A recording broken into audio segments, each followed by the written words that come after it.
welcome to Lety Does Playing Lone Wolf, the Huntress Marked for Death Part 7. I filmed Part 5, 6, and 7 of this Let's Play all in one go, and the clip that you're watching marks the beginning of Part 7. If you haven't seen Part 6 yet, you should probably go watch that first. You can find the link for that in this video's PureTube description. Let's get started. Eventually, to the end of the forest. Turn to 186.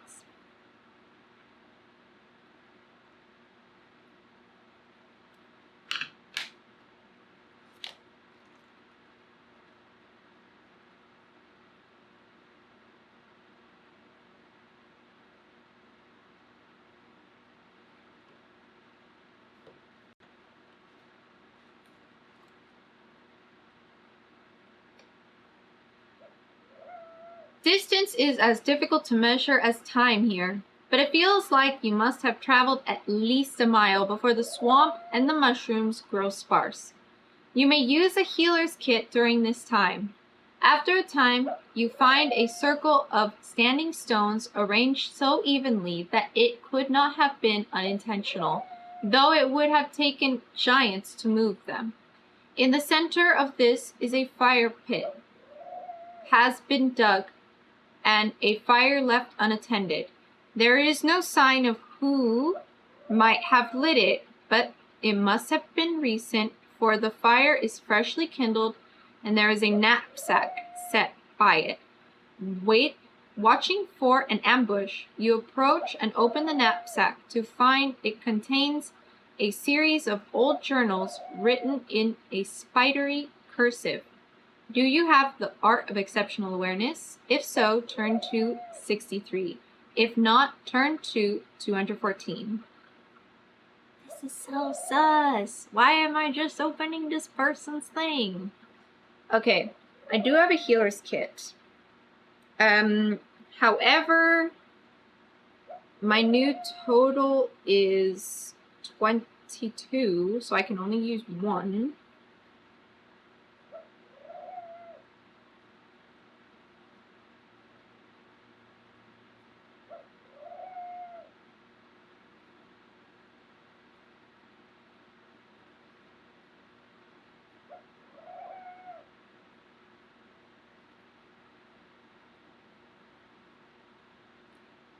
But I will use the one while I can. So my healer's kit is now down to a 5.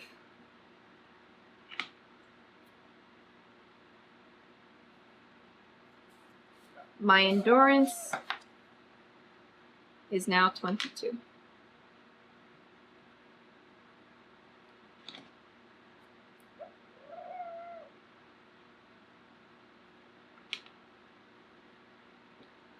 $214.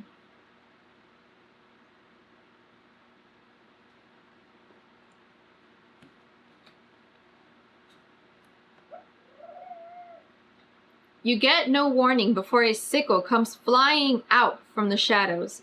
A metal chain attached to its base rattles as it sails in a deadly arc at your face. Perform 1 round of combat at a combat ratio of -1. Where only the Huntress takes damage. If you have the art of Cat's Step, choose 2 numbers and use the better result. If you survive, turn to 36. No! Okay. I guess we will see. This is technically combat? Is this technically combat? Okay, I don't know if it goes on my combat record per se. I'm not fighting an opponent, I don't think. So let's actually just have this combat thing here. Let's roll. Wait, what's that next to 3? That is a 5. Okay. So that's -1. 5. I take 3 damage. Okay, so first let's mark that on my thing. Oh wait, I want me to erase that one too.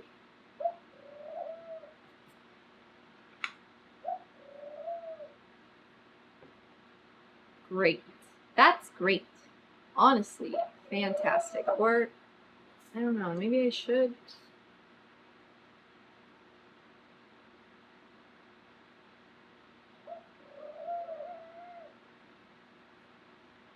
Combat ratio, -1. 24. I can only assume this is...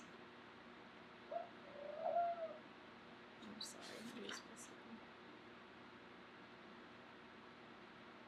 Sick.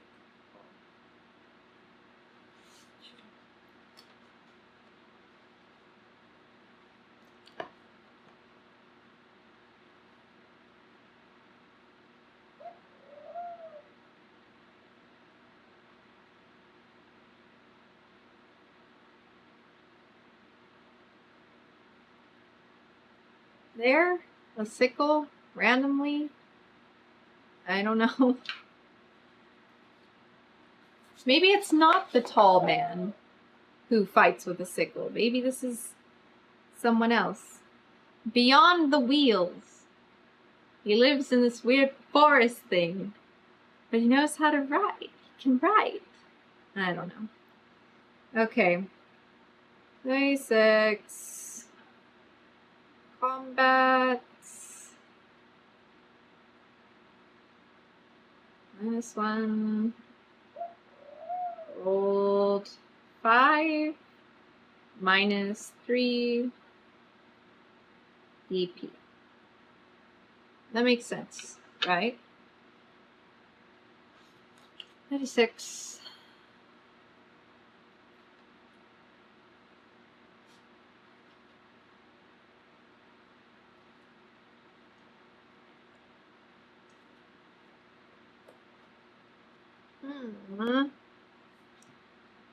Like a shark surfacing from deep waters, from out a patch of darkness rises a figure.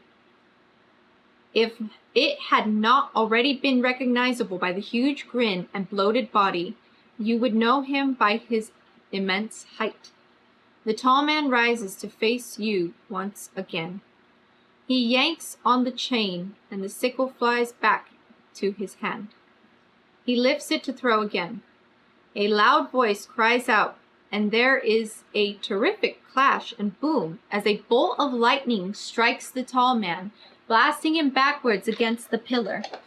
It does not come from the sky, however. It comes from the outstretched hand of a sandy-haired man standing behind you. He wears the sky-blue, star-studded robes of the Brotherhood of the Crystal Star. The tall man's shadow cloak has caught fire from the strength of the magical bolt, and he lets out an ear-splitting cry as he beats at it with his rotted hands. The magician steps forward, and energy begins to gather again at his fingertips. The tall man hisses and pulls his cloak about him, drawing back. Once more, the shadows swallow him, and he disappears. You lower your weapon and extend your hand in friendship. "Thank you," you say. "Your timing is incredible." The man is no grizzled wizard, but rather young, probably just out of his teenage years. He does not take your offered hand, but instead stares at his own in astonishment. "I've never cast that one before." "I don't even know that one," he says, gripping his arm as if it had been burned. You recall that the magic of the Brotherhood is powered by their own life force. The masters are said to be able to manage and even hide the pain, but it takes years of practice and a strong willpower. "Have you been with the Brotherhood long?" you ask. "Oh yes, for quite some time," the young mage says happily. "See, I know that was Lightning Hand I just cast because they are trying to teach it to me. Or at least they were until last week when I set the classroom on fire. Not that I'm a bad magician. I mean, I'm an apprentice. I mean, I've been an apprentice for quite a bit longer than maybe is normal, but I learned a lot, and the elders say I'm like an encyclopedia, just with its pages all out of order. All of this is presented to you in a breathless run-on sentence that leaves your head spinning trying to catch up. The young man finally takes your hand and enthusiastically pumps it up and down. That's all to say that I'm Brother Cathar, and I'm at your service, he says. Although, you can just call me Cathar. Everyone does. Except my actual brother, that is. But he's in Duranor, not in Turan. And as you're not him, Cathar will do just fine. Unless you want to call me brother. People call me the Huntress, you say, head still spinning. Turn to 234. Wow! Look at, there's the artwork for that too. Oh, thank goodness! I was like, I'm not ready to fight this. I'm going to cry. Oh! Excellent. Lovely. Okay.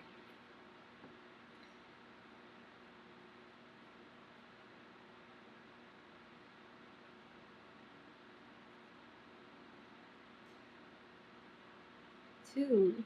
34. Great. Thank you.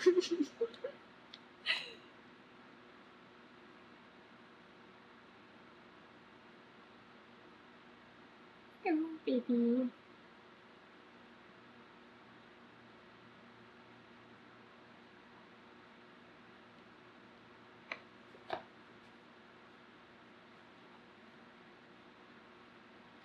Oh. Long page. I'm going to drink some water. Ugh.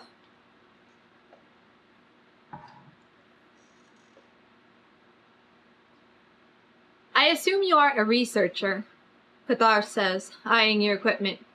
I assume you are. Cathar grins. Every year, the Brotherhood has magical waste, the majority of which ends up in the sewers. We're careful not let it get recycled into the drinking water, but it must go somewhere. You look around at the giant mushrooms. You think it's that magical runoff which made all this. I wouldn't be surprised, Cathar says. Like last month when Jezebel kept trying to make a stronger alkaline base for use in her levitation potions. The byproduct had no weight, and yet it had mass. That shouldn't be possible. But we are working with magic after all. The potions didn't work, by the way. They cured constipation, and had the interesting side effect of causing pimples to show up on your... So you are here on the Brotherhood's orders, you interrupt. Cathar flushes and looks embarrassed. Sort of. The proposal I made to explore the sewers is under consideration. They just, haven't gotten to it yet. I followed a map I found in these. Cathar kneels and picks up one of the journals you had been looking at when the tall man attacked. Nearly 100 years ago, one of our order, a brilliant man named Morden, explored these caverns. He built machinery mixed with magic to excavate the caverns, and even found a way to use water wheels to generate light. Did I already mention he was a genius? But then he disappeared. All his journals are all that remains of his story. And the Brotherhood has you studying the journals, you conclude. Again, Cathar flushes. They don't know I have these either. You see, I'm not what you would call a very skilled magician. Unless, as my mentor says, someone can be skilled in disasters. Those, I'm afraid, I'm rather good at. So you stole the journals. They aren't technically stolen. Not until they discover I did it. Which I don't think they will for another few hours. I'd like to be back in Turan by then. Cathar's guilt is so refreshingly comical that you cannot help but laugh. We have a similar goal then, you say, clapping him on the shoulder. Do you know the way back? He runs a hand sheepishly through his mess of blonde hair, and his grin returns. As long as no more creatures like that attack us. By a sheer light, what was that thing? You are about to answer when a loud screech cuts you off. Beyond the light of the fire, you can see squat, dog-sized shapes running towards the circle of stones. Only they are not dogs, but rats, with spiky fur and whip-like tails, eyes blood red, and their incisors huge and pointed, jaws overgrown to stretched past where skin can contain them. If you have Yennefer's drums and wish to use them to frighten the creatures, turn to 32. If you call to Cathar to stand your ground and fight them off, turn to 74.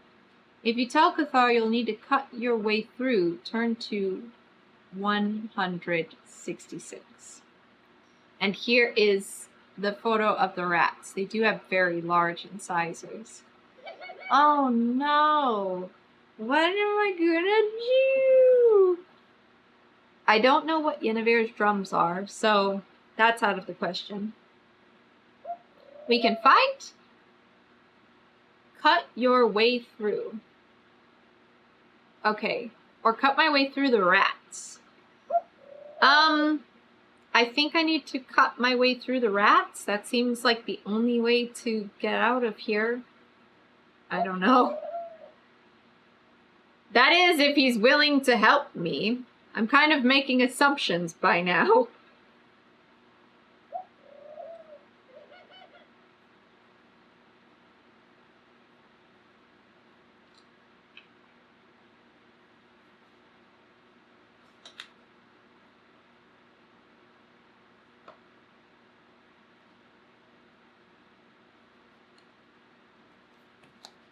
Okay.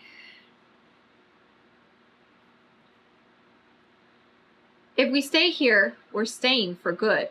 Cut your way through, you cried to Cathar, and then charge at the nearest opening, not waiting to see if he follows. Pick a number from the random number table and follow the result below. If you have the art of cat's step, add 2 to the number. 0 to 3. The rats are too many, and you are pushed back to the stone ring after being bitten twice. Lose 2 endurance, turn to 74. 4 or higher. You break through the swarm, but not without feeling the bite of their fangs and the scratch of their claws. Lose 8 endurance. If you have the art of Salazans and an axe, then reduce this loss to only 4 endurance. If you survive this, turn to 236.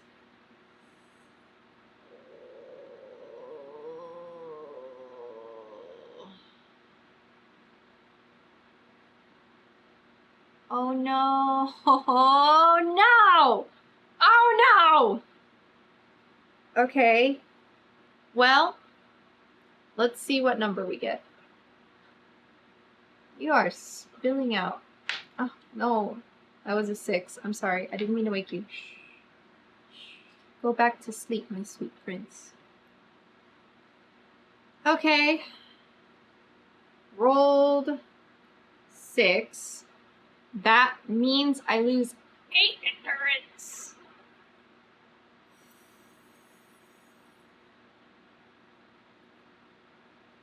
This is a lot. I'm gonna die.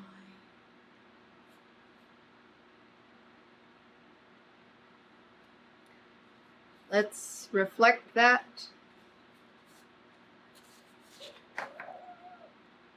Jesus.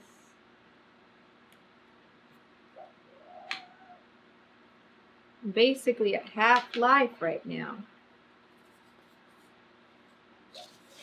So bad.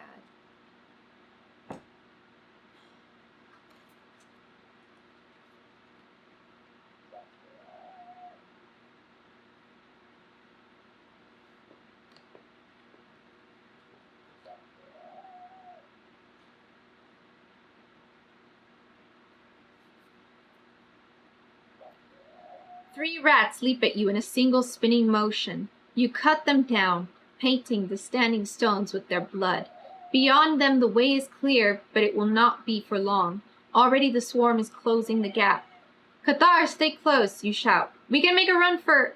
You stop, because Cathar has dropped to his knees and appears to be pouring a potion over your boots. What are you... But the words are cut off with a gasp as you are yanked forward at incredible speed, as if your boots have been fired from a crossbow with you still in them.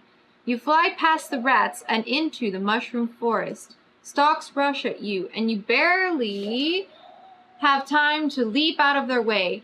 Mud flies up behind your passage in a huge spray. Suddenly, a cliff wall looms ahead, and you squeeze your eyes shut, waiting for the impact. It never comes. And when you finally dare to open your eyes and see, you have stopped inches from the wall. There is a blur of motion, and then Cathar is standing beside you. Fleetfoot, he announces proudly. A potion of my own invention, inspired by old Chianti scrolls found in the necropolis of Tyso. Strictly speaking, I shouldn't have had access to them, and Master Diana won't approve the recipe. She says it needs more testing to be safe, especially after what happened with those rabbits. Before he can finish, you stumble forward and paint the wall with the contents of your stomach. Yeah, Cathar says apologetically. It can have that effect too. Shakily, you look behind you. At least it seems to have taken us away from the rats.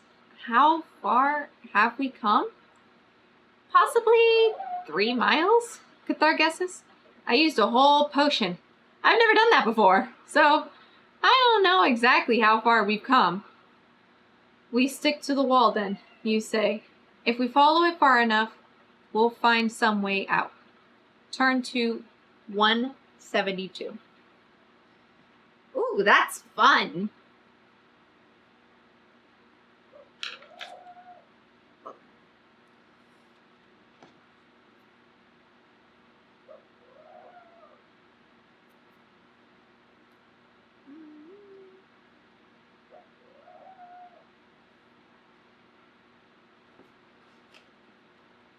I hope we didn't just run back into the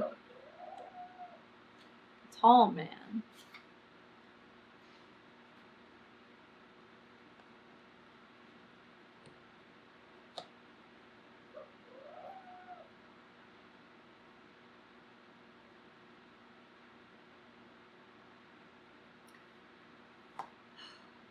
Cathar keeps up a running barrage of commentary and storytelling while you travel, and you learn that he is one of 5 brothers from a merchant family and the only one to have gotten into the Brotherhood. They were really proud, Cathar declares, and they stayed proud until the 3rd time I didn't make Journeyman. I'm not dumb. I know I barely managed to stay a member of the Brotherhood. I only wish I could innovate something like Morden did. That would prove I'm not wasting everyone's time. During the journey, you become hungry and must eat a meal or lose 3 endurance from your current and maximum endurance. At last, you come to an opening in the cliff wall, and you signal to Cathar to be silent while you cautiously approach. Stone steps lead down into the darkness, and a body is slumped against the entryway. The corpse has long since decayed into a skeleton, though. The color of the cloak wrapped about its shoulders remains a vibrant green. This was a Kai Lord, Cathar exclaims in wonder. That color is unique to their order. Only they know the secret of the dye. You hold your lantern close to the body.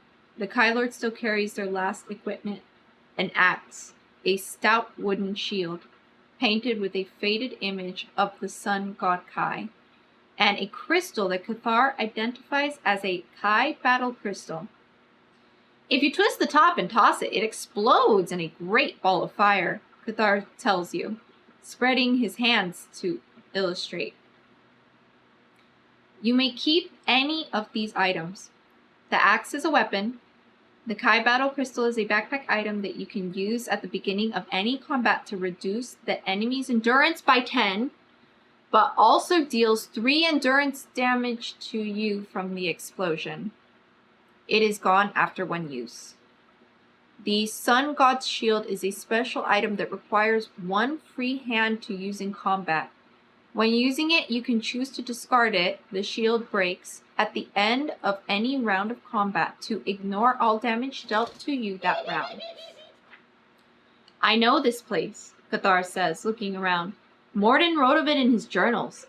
This should lead to a series of caves that eventually come out in the sewers. With no better option, and with dawn surely fast approaching, you decide to trust Cathar and head down the stairs. At the bottom, the path splits. To the left is a red, tilted hallway. To the right is a blue, tiled hallway. Cathar can offer no advice on which to take. The journals make no mention of this. Take the red tiled path, turn to 135. Take the blue tiled path, turn to 60. Okay. Let's rewind. First, I used my meal. So, there. In fact, I should mark it as 2 because I didn't drink the water.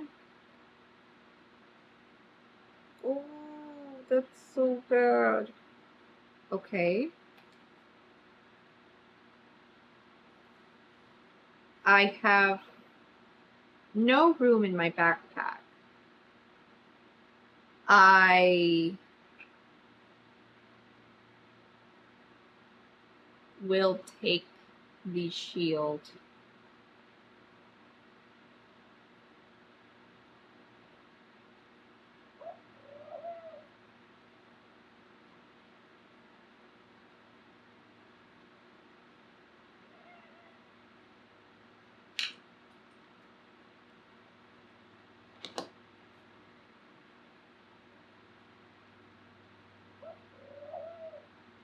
And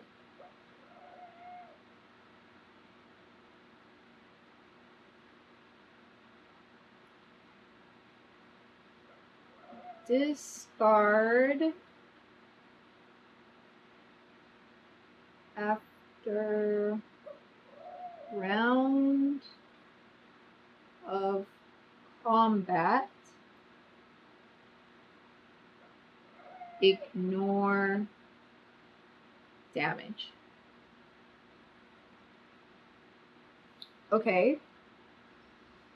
Then we need to... Oof, so bad. Okay. So now my total endurance is 19.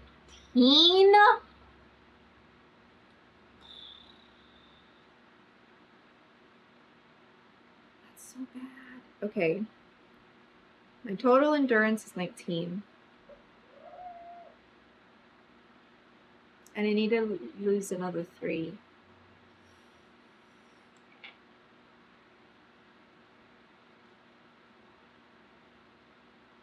I had 11. So, 8. This is so bad.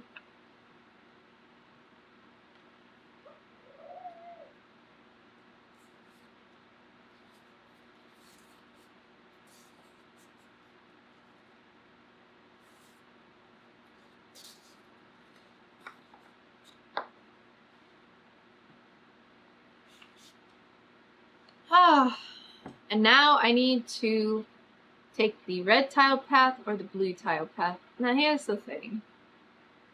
The red tile path, sketchy as hell. I am almost certain that I'm going to run into red cowl things. The blue tile path, I don't know. I feel like maybe that'll take me to the Brotherhood of the Crystal Star. Maybe? I don't know what else is blue. Where exactly is the dead Kai Lord? Da, da, da, da, da, da, da. Okay. I don't know. And this Kai Lord didn't even get to use their bong. It just says the entryway. It doesn't tell you if it's red or if it's blue. So here's the thing, right? Syndra's family is like, they used to be. They used to have demons and stuff. So maybe, whoop, you okay? You okay? A little too close to the edge there, buddy. Maybe the red path goes to Syndra's house, in which case we just deliver the thing. Bada bing, bada bang. We're done. Maybe it doesn't. Okay.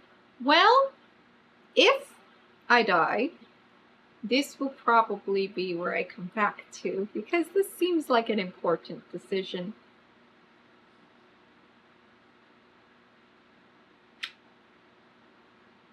Why don't I take the red path?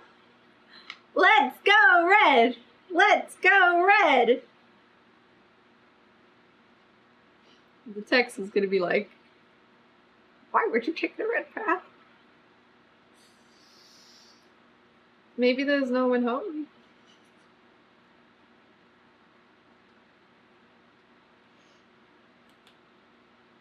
I have Cathar with me.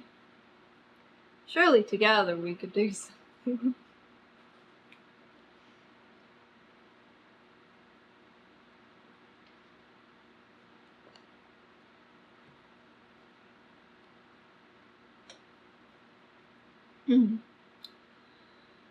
The red tiles spread from the floor to the walls and ceiling, making it feel like you walked down the fiery throat of a gargantuan beast. At last you come to a dusty room whose floor is made up of dozens of hexagonal blocks. In the center of each is carved a rune. Their numbers in an arcanic form of Duranese, Cathar says. See here, this one is a 9. Cathar strides into the room, pointing. As he does, one of the hexagonal tiles that he steps on makes a crunching sound and sinks under his weight. A large stone door begins to fall over the entrance. Get out of there, you call, and dive into the room to grab Cathar, but you are too late. The door closes with a resounding boom. Cathar grimaces. I'm sorry. This is just like that time at the guild hall when Elder Corvalet brought in all those doves. But before he can finish, there is another loud grinding as the walls of the room begin to slowly move towards each other. There has to be some way out, you say, rushing towards the walls to search for a secret door. As you do, more of the stones depress under your feet. I think I understand, Cathar shouts, pointing at the floor. I think it's a code. I think we have to step on the correct 3 numbers. But which are they, you ask? I don't know.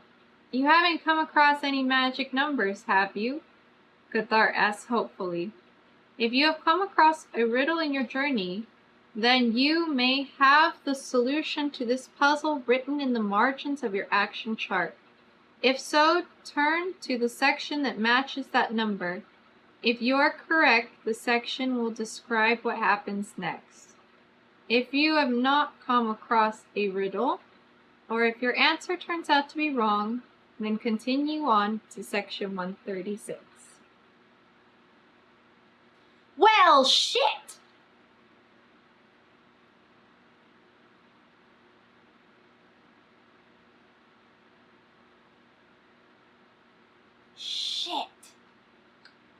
here's the thing. It's not a matter of if I know if it's right or not. Right? He said 3 numbers! I don't have 3 numbers. I have 15. Shit. Okay. Let's go to section 15 then.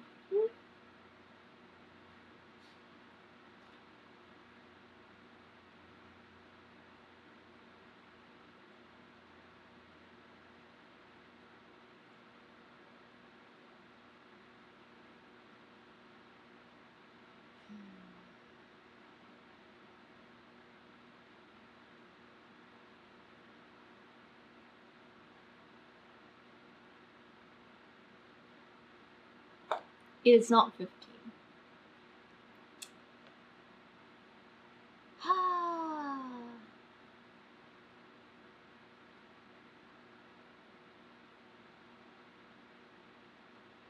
Dang it.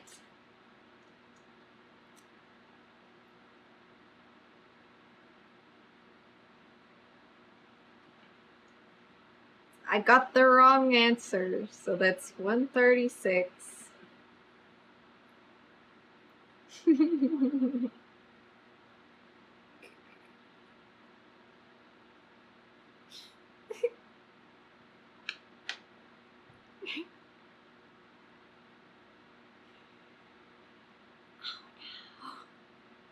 I was thinking too small. They could have brought so many more demons to the party. Okay. Cathar and you try several different combinations of numbers, but none of them do anything. Finally, you turn your attention back to the walls, and here you find a glimmer of hope. A thin crack that is too even and too long to be a coincidence. It must be the outline of a door. However, the crack is so small that only a very fine instrument could fit in it. Do you have Thieves' Lockpick and the Art of Thieves' Touch? If so, turn to 52. If not, then Cathar holds out his hand and cries the words to a powerful spell of opening. Instead, a wall of flame explodes between his hands. It does not save your lives, but it does spare you the pain of being crushed to death by the walls a moment later. Wait a minute.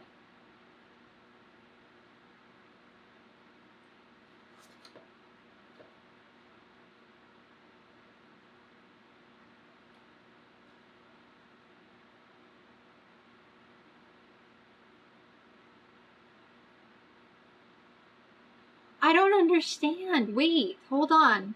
It says there's a hole in this wall. And I read section 15 kind of quickly because I was like, yeah, that can't be it. However,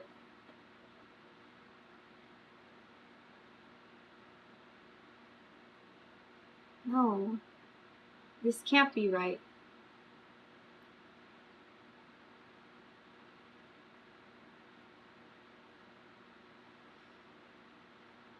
I don't have the rod.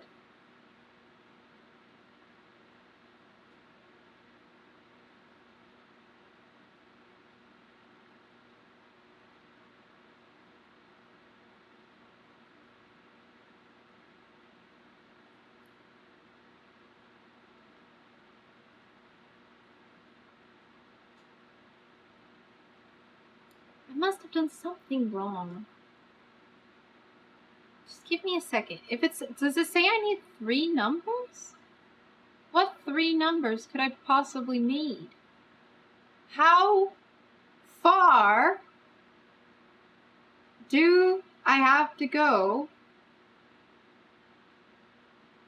3 numbers. That makes no sense. Okay, hold on. Just give me a second. Okay, wait.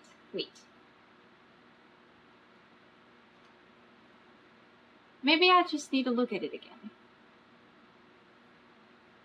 Okay. Read, stupid.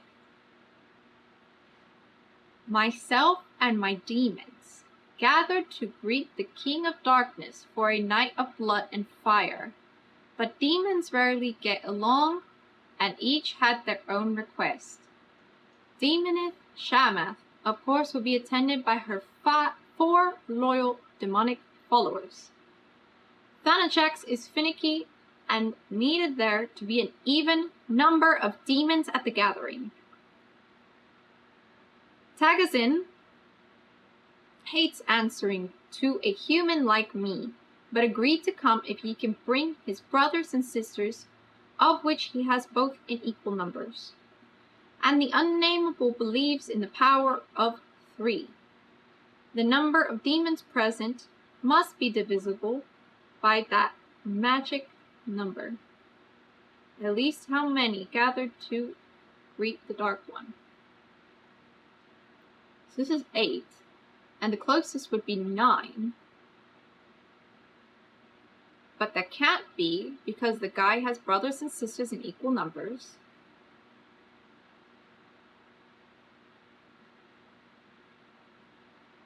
Guy has brothers and sisters in equal numbers. But 10 isn't divisible by 3, so it has to be 12. But are you counting the guy or not? If you count the guy, it has to be 13. Should I do 13? This is stupid.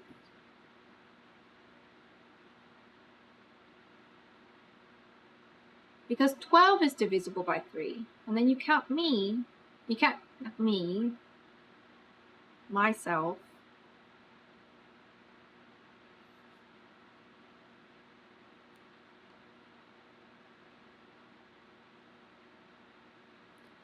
But it says 3 numbers. So what does that mean? Did I read that wrong? The correct 3 numbers. 0, 1, 3. Unless it wants me to go into the hundreds.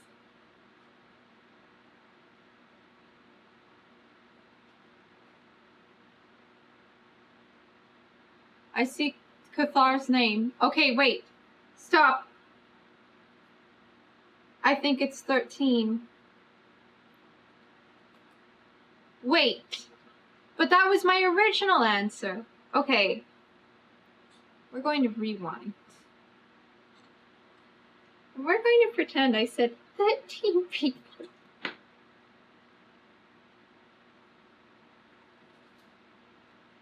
Okay, how should I write this? It's 316. Hold on. I said 15 originally. Alright, so let's say no lockpick.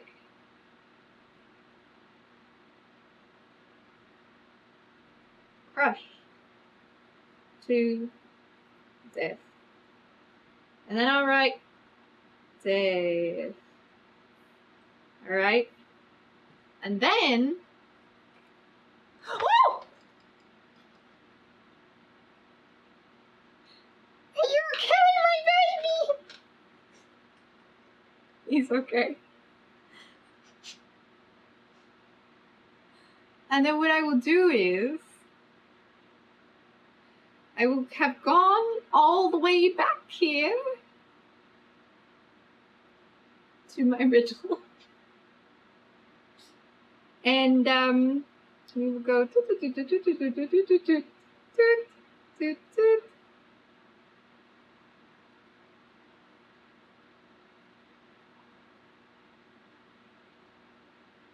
not 15, why did I write 15 again?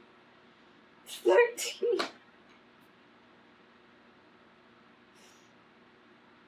13. And, yes, so my death will now be 2.